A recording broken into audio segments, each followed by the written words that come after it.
Hey guys, welcome back. I know it's been 12 days since my last video. Sorry.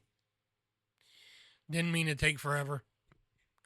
I've been trying to deal with the idiocy of the last few days and people being absolute tools in my mind. So let's talk about the last few days. Let's talk about what's gone on with yeah, with the House bill and everything. The big, beautiful bill. Yeah, let's talk about that. So, Trump and his cronies put the bill to a vote, and the Senate and the House passed it. Thank you, everyone in office. Thank you for showing your inhumanity once again, because this is going to cut a lot of programs that help to feed and clothe and shelter a lot of needy people, feed, clothe, shelter, and treat the sick of a lot of needy people. And you just cut that. Oh, but it's not saving us any money. You know why? Because the funding cuts from Medicare, Medicaid, and other service. Well, not Medicare, but Medicaid, um, food stamps, and Social Security, and other things. You know where that's going, huh? Huh? Do you? Straight into ICE and into the defense budget. You know why? You know why? You know why? It's because Trump and his people, actually not just Trump and his people, the majority of the state, the majority of the American state, you know, the Senate, the House, the governors, everyone, they all want one major thing: to have a strong America, to have a powerful America, to have a sustainable America. And the only way we can sustain it now is by robbing Peter to pay the piper. Yeah, robbing the poor to feed the rich. Tax cuts for everyone on the 1%.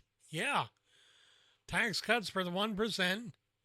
Um, Lowered budgets for programs that help the needy, increased funding for ICE so that we can deport all the undesirables, not just some of them like before. Yeah, you might think, "Oh, Gregory, you have a chip on your shoulder." No crap, I have a chip on my shoulder. You know how much our country um depends on migrant workers? A lot. You know what's going to happen if we deport all of the farmer workers? All the field workers? Yeah. Um, Welcome to your new government mandated job of working on the farms. Oh, and if you're somehow mentally disabled, you're first in line. So that goes for me too. Yay. So, guess what?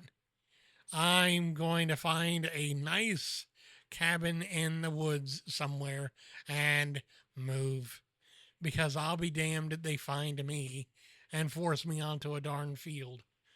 I'm not doing it. You can't make me. Giuliani will have to pry my freedom from my cold, dead hands.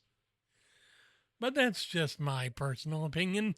You can take that with a grain of salt all you want. Oh, but it doesn't stop there. Hassan Piker has been in the news recently. He's had a bit of an oopsie. Yes, a very big oopsie doopsie he has. He waved around a weapon while on stream, threatening another person just for speaking out against him. Bad boy, Hassan. Bad boy. You know, we don't do that kind of thing here in America, especially not with a gun that, or with a pistol that's clearly an airsoft gun. But because you removed the orange tip and you live in California, you can be liable for breaking the law and you can go away for a year. Wow. Oh, but the thing is, Hassan has money. he can afford a good lawyer that can get him off on just a, a, a fine.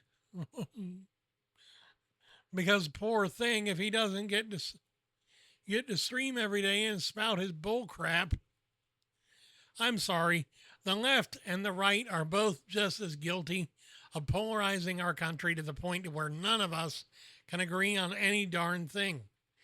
You want to know why this country's going to hell in a handbasket? Ask the people that are continually driving the wedge deeper. Don't ask the people that are just following whatever they can find on the news, because Lord knows they don't know. But if you ask the top 1%, if you ask the people that are driving everything forward, you know why they're wanting to do this. They're serving their father's ends. Who's their father? Their father is the devil, because they collectively, spiritually, are the synagogue of Satan, servants of darkness and of this world's powers. Yes. I don't care if you're left, right, center, or nothing. If you're not working for the kingdom, you're contributing to the enemy one way or another, either through action or inaction, through compliance or complacence. You are guilty. I was guilty too once, and I'm still guilty of not being exactly always in the right space. But I have an advocate with the Father. His name is Jesus Christ.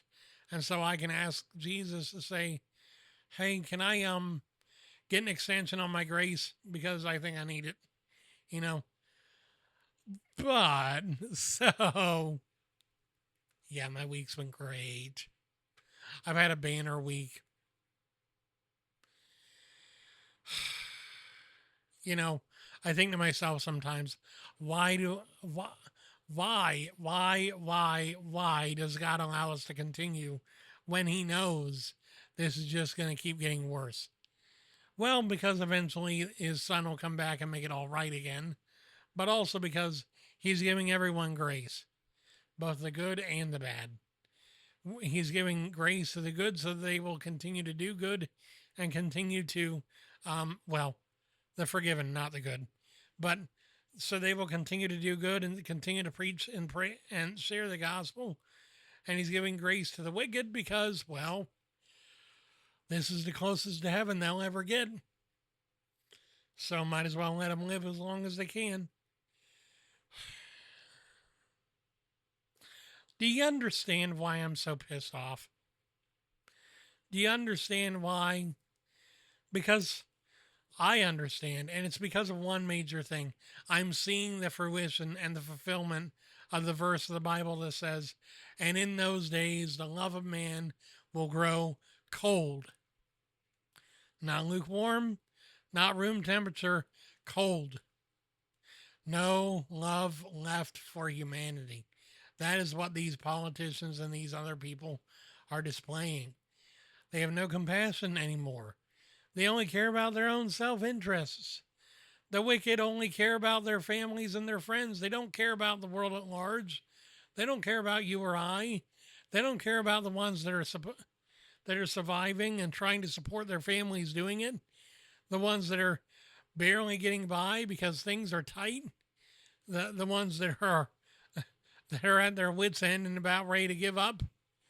No, they don't care about them. Why would they care about you? Why would we ever think they would care about us? It's not like we contribute anything to society that they value. We don't. We don't contribute anything that they value to society.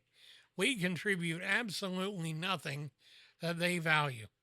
So from their perspective, we are nothing more than sheep and also worms. We are worms in their eyes. That's why George Carlin said, and I agree with him wholeheartedly, we don't have a choice. We don't have a vote. We have owners. We don't have options. We have owners. The big banks, the big business interests, and those that make the rules are the ones that own us. We gave up our freedoms when we said, sure, you can lead us. And we've been goose-stepped into a complete predicament ever since. Don't believe me? Go outside, look around, find out who you can and can't speak against, find out who you can and can't criticize. You'll find out really quick you don't have freedom at all. You just got an illusion of freedom. But that being said, I think I've ranted on enough, and I'm kind of tired, so I'm going to go ahead and go to bed. I'll see you again soon. God bless you guys. And remember, as always, trying to look on the bright side of life, even if I'm always kind of failing at it.